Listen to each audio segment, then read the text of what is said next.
Baik, bismillahirrahmanirrahim. Assalamualaikum warahmatullahi wabarakatuh. Jumpa lagi di pembelajaran IPA ya, di pertemuan yang ke-9.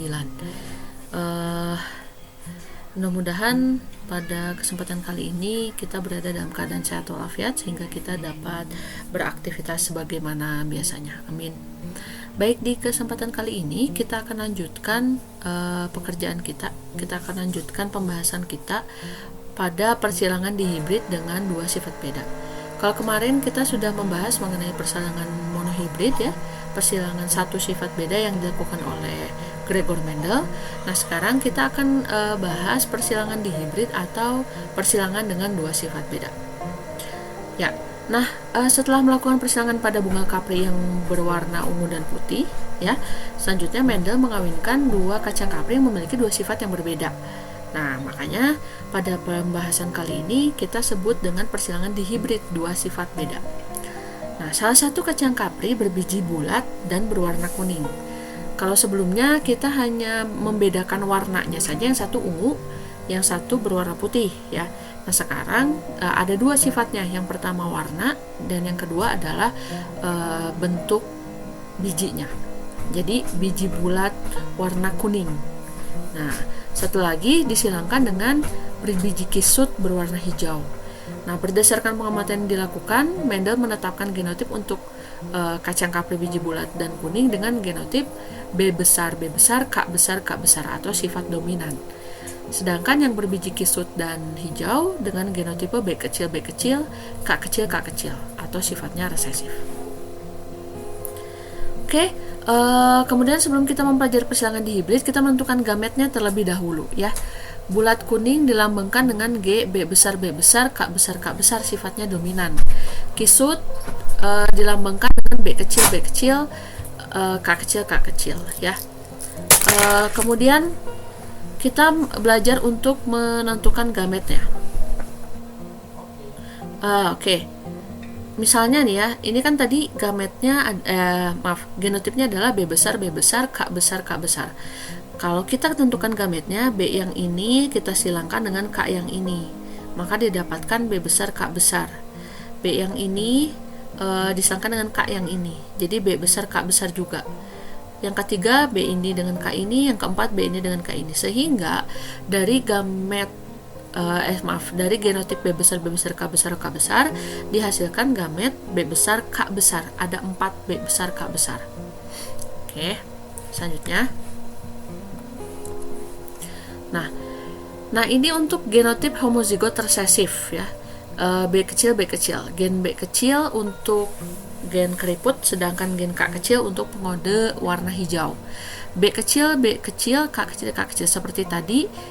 Ini yang ke-1, ini yang kedua, yang ini yang ketiga, yang ini yang keempat.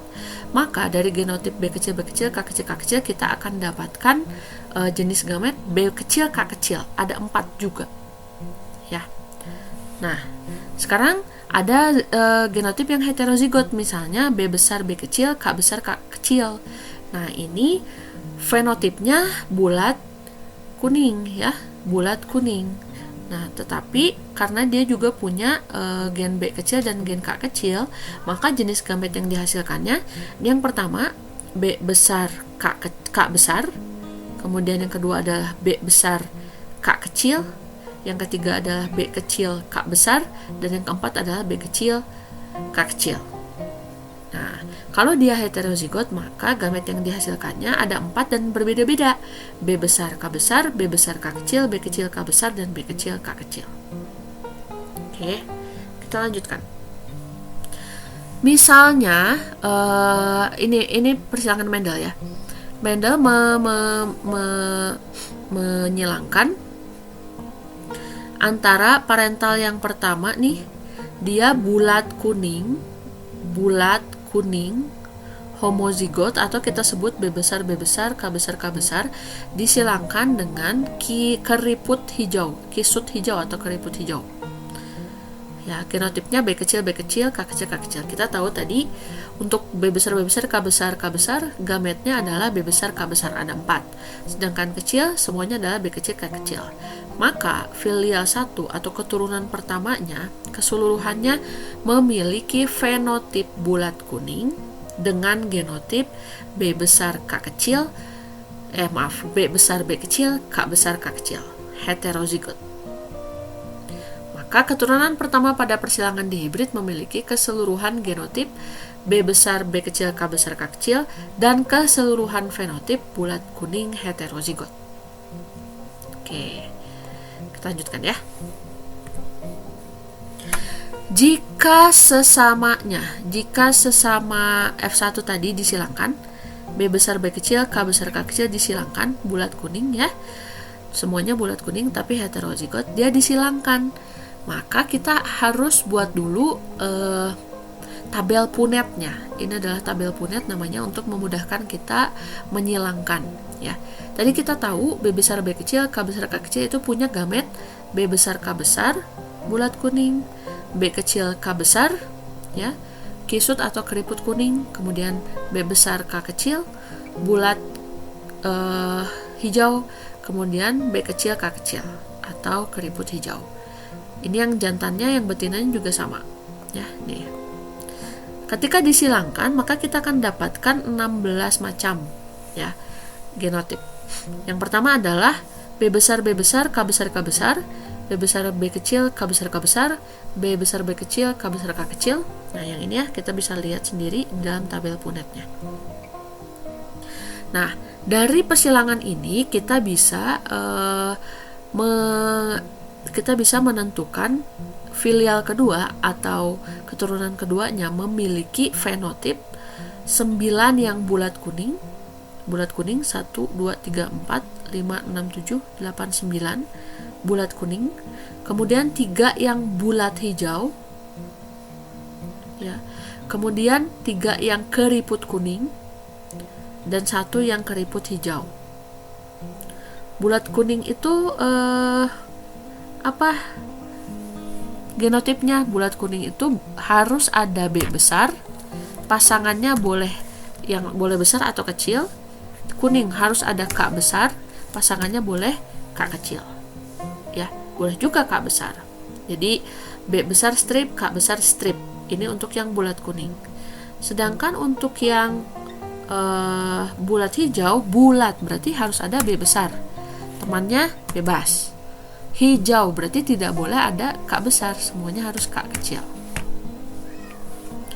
Untuk yang ketiga, ini juga ada 3 macam keriput kuning. Keriput berarti tidak boleh ada B besar, B kecil semuanya. Kuning berarti harus ada K besar, temannya bebas. Sedangkan keriput hijau, yang ini semuanya harus kecil, harus sifat resesif. B besar, B kecil, K kecil, K kecil. Gitu ya. Oke, kita lanjutkan. Nah, kita akan lihat dulu bagaimana cara melakukan praktikum kancing genetika untuk persilangan dihibrid. Ya, silakan dicermati videonya.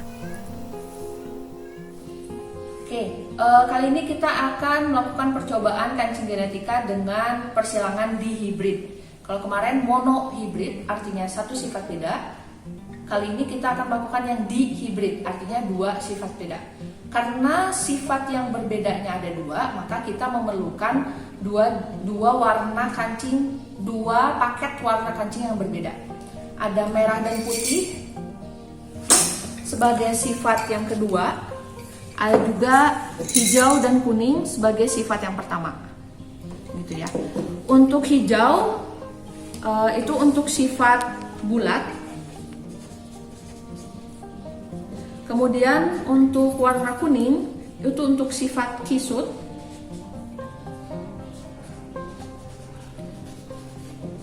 Lalu untuk warna merah itu untuk sifat warna merah. Sedangkan putih itu untuk sifat warna putih.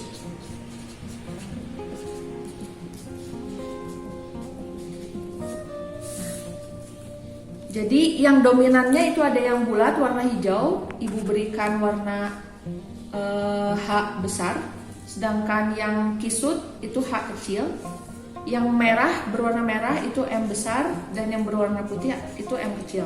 Jadi kalau digambarkan, dituliskan seperti ini ya. Jadi yang bulat, sifat bulat diwakili oleh kancing warna hijau, dituliskan dengan huruf H besar. Yang kisut diwakili oleh kancing kuning, dituliskan oleh H kecil. Warna merah diwakili oleh kancing warna merah, ditulis M besar. Kemudian warna putih diwakili oleh kancing warna putih, ditulisnya M kecil. Jadi sifat yang dominan itu ada bulat dan merah. Nah, perbedaannya dengan persilangan monohibrid, kalau kemarin persilangan monohibrid kita hanya perlu mengambil satu dari gamet jantan dan betina. Karena persilangan dihibrid ini dua sifat beda, maka kita harus mengambil dua masing-masing ya. Oke, jangan lupa tutup mata.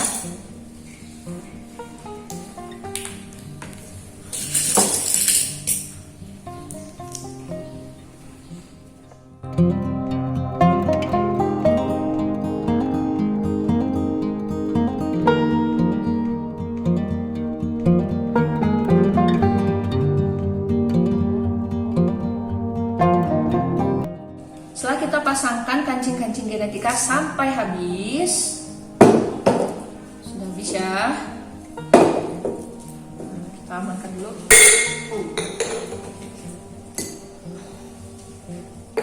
Maka kita akan dapatkan pasangan-pasangan dari gamet yang sudah kita silangkan tadi. Nah, ada, jangan lupa ya. Nah, ini pasangan yang pertama ada merah dan hijau. Merah, kancing merah dan kancing hijau kita pisahkan. Ingat tadi kancing merah dominan terhadap kancing putih, sedangkan kancing hijau dominan sifatnya terhadap yang kuning. Berarti ini kita simpan di merah dan hijau.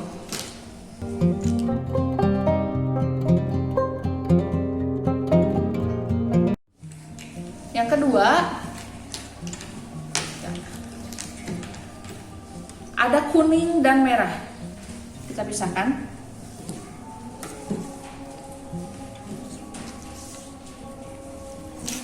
Lalu ada kemungkinan yang ketiga yaitu putih dan hijau.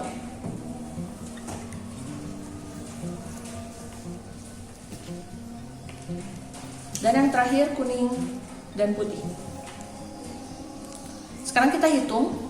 Yang merah dan hijau ada 1, 2, 3, 4, 5, 6, 7, 8, 9. Sedangkan yang merah dan kuning ada 1, 2, 3. Yang putih hijau ada 1, 2, 3. Dan yang putih kuning ada 1. Jadi perbandingan dari keseluruhan persilangan dihibrid adalah 9 berbanding 3 berbanding 3 berbanding 1. Demikian untuk percobaan kancing genetika persilangan dihibrid. Oke, kita lanjutkan. Pewarisan sifat pada makhluk hidup dan kelainan sifat yang diturunkan. Ya, jadi ada beberapa sifat pada makhluk hidup ya. Yang pertama adalah warna kulit. Nah, warna kulit ini juga ditentukan oleh variasi gen ya. Nanti kita akan lihat perlekatan cuping telinga, tipe rambut, kemudian ada albino, polidaktili, buta warna, hemofilia, dan anodontia. Apa itu nanti kita akan lihat ya. Nah, ini adalah warna kulit. Ya, warna kulit itu ditentukan oleh gen yang dikode dengan A, B, dan C. Ya, jadi kompleks gitu variasi gennya. Nah, ini ada sekitar begini ya, 1, 2, 3, 4, 5, 6, 7. Ada 7 macam warna kulit manusia, dipengaruhi oleh jumlah pigmennya, jumlah pigmen melaninnya. Semakin banyak melaninnya, maka warna kulitnya semakin gelap gitu. Ini ya, ada yang 0 sama sekali tidak ada melaninnya. Ini kemungkinannya adalah 1 dari 64. Ini juga ada yang keseluruhan melaninnya ada pada gennya, maka 1 dari 64 juga. Ini mungkin kita sebut sebagai albino, yang ini kita sebut sebagai ras negroid ya, hitam, warna kulitnya hitam. Ini sawo matang 20 dari 64, jadi rata-rata manusia di dunia itu kemungkinannya lebih besar berwarna sawo matang kulitnya ya. Kemudian ada putih, kuning lensat, sawo matang, coklat ya. Kemudian yang terakhir ini adalah hitam. Oke, kita lanjutkan. Ini ada perlekatan cuping telinga dikode oleh gen yang disebut G ya, gen G. Gen G besar untuk cuping telinga terpisah. Jadi sifat dominannya itu adalah cuping telinga terpisah. Sedangkan yang melekat seperti ini adalah gen resesif ya, G kecil. Ini terpisah, yang ini melekat begitu. Nah, ini juga tipe rambut. Tipe rambut itu dikode oleh gen yang namanya C dan S, gabungan gen C dan S ya. Ada tipe rambut straight atau lurus ya.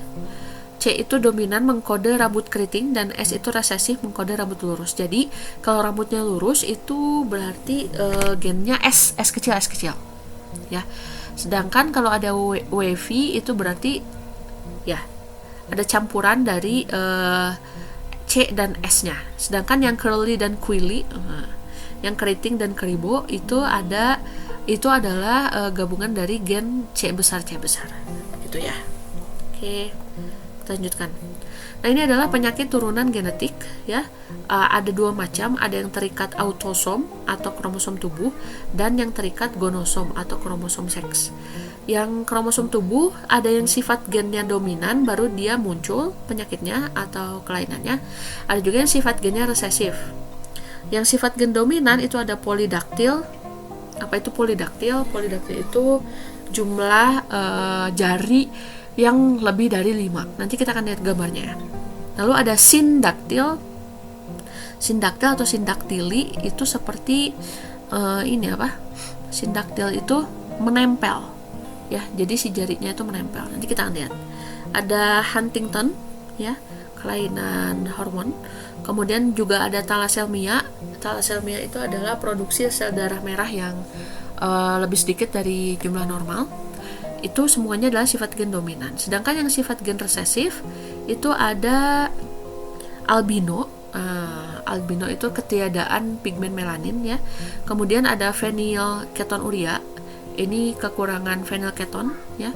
Kemudian ada siklemia atau bentuk sel sabit pada sel darah merah. Kemudian ada yang terikat gonosom atau kromosom seks. Ada yang terikat kromosom X seperti hemofilia, darah sukar membeku, ada buta warna, dan anodontia. Apa itu anodontia? Tidak memiliki gigi. Bukan karena rontok ya, tapi memang dia tidak memiliki calon giginya, tidak ada. Kemudian ada juga yang terikat kromosom Y. Nah, ini ada hipertrikosis. Hipertrikosis itu tumbuhnya rambut ya di daerah-daerah yang biasanya tidak ditumbuhi rambut, misalnya wajah, ya misalnya dada atau punggung gitu. Kemudian ada juga webbed toes. Webbed toes itu jadi si kakinya itu berselaput. Kita akan lihat gambarnya. Nah, ini ya. Ini adalah oke. Baik. Ini nih ya, ini adalah gambar sindaktili, di mana jari tengah dan jari manisnya ini menyatu ya. Sin itu bersatu, bergabung. Kemudian ini polidaktil nih. Polidaktil, jarinya banyak. Kalau kita normalnya 5, ini ada banyak nih. Ada 1, 2, 3, 4, 5, 6, 7, 8, ada 8. Di satu tangan, di satu kaki aja ada 8. Tangannya juga ada banyak nih. 1, 2, 3, 4, 5, 6, 7, 8 sama yang ini. Ya, ini polidaktil, yang ini sindaktil. Kemudian ini adalah webbed toes. Nah, ini jadi kakinya itu ada selaputnya begitu. Kemudian ini albino, ketiadaan pigmen melanin. Jadi baik kulit, kemudian rambut itu tidak ada pigmennya, warnanya putih saja. Kemudian di iris matanya pun cenderung sensitif gitu ya, matanya cenderung sensitif terhadap sinar matahari, makanya mereka harus menggunakan kacamata.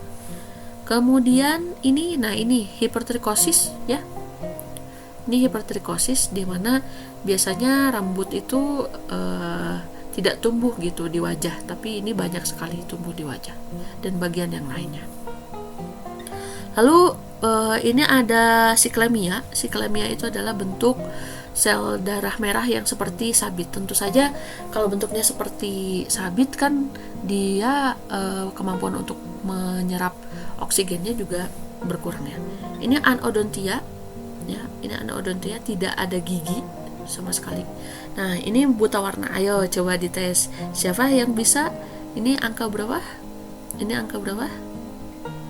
Wah. Yang tidak bisa menentukan ini ada gambar apa atau angka berapa? Nah, coba dicek ya. Siapa tahu ada yang buta warna. Mudah-mudahan tidak ya. Oke, kita lanjutkan. Nah, ini kurang kelihatan ya. Ini adalah persilangan antara polidaktil ya. Yang ini polidaktil, yang ini albino. Untuk yang polidaktil terlebih dahulu. Polidaktil itu dia dominan ya. Jadi untuk gen P besar dia baru polidaktil. Yang ada P besarnya polidaktil ya. Oh, ini salah nih, harusnya ini P kecil ya. Sebentar.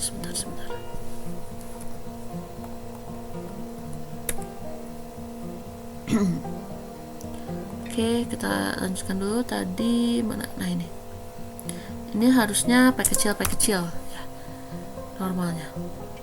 Oke, kita lanjut. Polidaktilnya itu kalau ada gen P besar ya. Yang ini ini heterozigot ya. Heterozigot. Nah, jika ada gen P besar, maka dia mengidap polidaktil. Ya, ini polidaktil homozigot, yang ini polidaktil heterozigot. Persilangannya seperti ini. Ini wanita normal menikah dengan lelaki yang polidaktil heterozigot ya. Kemudian maka keturunan pertamanya itu adalah P besar P kecil, artinya polidaktil 50%, dan P kecil atau normal 50%, begitu ya. Oke. Kemudian ini untuk yang albino. Kalau albino berbeda dengan polidaktil tadi. Kalau polidaktil P besar dia polidaktil, kalau albino tidak. Yang resesifnya yang muncul. Jadi kalau dia ada A kecil baru dia albino. Ya. Ini P besar sebentar. Nah, P ini A besar A kecil artinya adalah normal, tapi dia karier membawa sifat albino, menikah dengan lelaki yang normal juga A besar A kecil, karier juga. Ya, maka keturunannya adalah ini kan gametnya A besar dan A kecil dan juga A besar A kecil. Kita silangkan berarti A besar A besar, A besar A kecil, A besar A kecil, dan A kecil A kecil.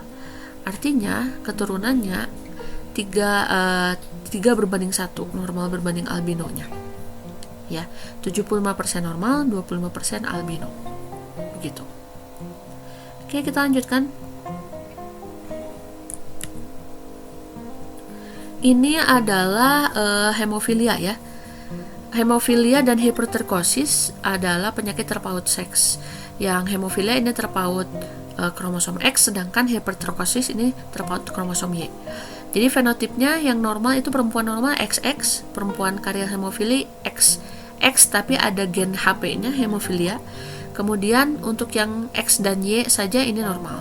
Tapi untuk XHP ini berarti perempuan hemofili, untuk XHPY ini laki-laki hemofili. Artinya perempuan dikatakan hemofili jika kedua kromosom X-nya ada gen hemofilinya. Ya.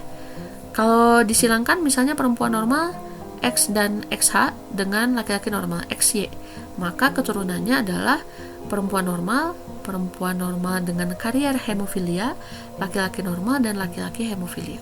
Begitu. Yang hipertrikosis sama saja, hanya saja kalau tadi terpaut X, yang ini terpaut Y. Ya. Jadi hampir tidak ada untuk yang hipertrikosis ini pasti kenanya ke laki-laki. Kalaupun ada perempuan yang mengidap hipertrikosis itu karena mutasi gen. Ya. Oke, kita lanjutkan. Nah, itu saja penjelasan materinya. Nanti di Google Classroom Ibu akan berikan latihan ya, ada 10 soal latihan pilihan ganda, silakan dikerjakan langsung di komentar tugasnya, boleh juga ya. Lihat soalnya lalu kerjakan di komentar tugasnya. Itu saja, terima kasih banyak atas perhatiannya. Assalamualaikum warahmatullahi wabarakatuh.